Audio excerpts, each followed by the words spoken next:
We're going to take that breathing and bracing, and we're talking a little bit about hip hinging and working into the brace. So hip hinging is really important because it's the first thing we do when we go into a squat. We're going to go into a little bit of a hip hinge before we go down into our squat and come right back up, right? So we don't want to go into a squat by just going into an anterior tilt, which means we're going to stick our bum out, put pressure on our low back, and then go down. A lot of times when we start our squat in that way, there is some kind of range of motion issue with our hips or knees or our ankles, okay? So when we're going down into that hip hinge, you can hold onto a weight, a kettlebell, child, doesn't matter. We just want something heavy right in front of you. You're gonna exhale, find your brace. So that means you're tightening your core.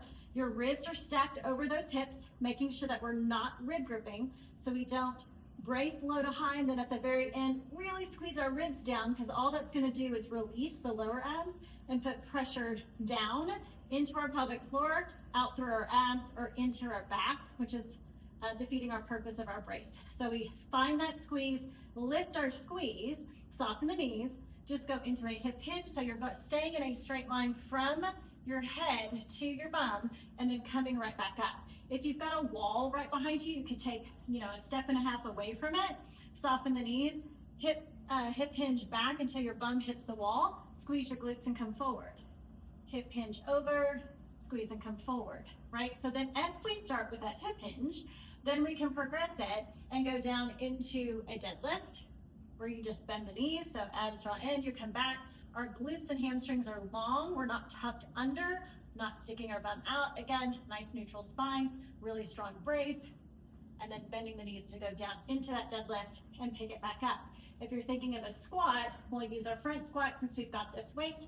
It'll come right in front of the chest, same thing, soft knees, starting with a hip hinge, trying to go down, staying as upright as possible, and coming right back up. Now in your squat, if you start to go over and you're folding a lot in the hips, you may want to lift your heels up just a bit so you can put a little slant board underneath the heels, because a lot of times our ankles are really, really tight. So if your calf and ankle mobility is limited, then you definitely want to lift those heels so that you can stay upright more and keep those abdominals really engaged.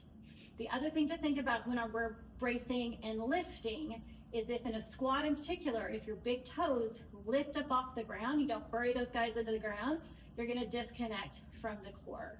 So you can really think about all of these exercises from a form perspective first, and can I expand with that inhale? When I exhale, can I engage low to high? And can I keep that lift of my core when I'm moving? So as you're adding load, adding weight, making things harder, faster, adding a threshold, so you're squatting for long periods of time, you're staying in connection with those core muscles.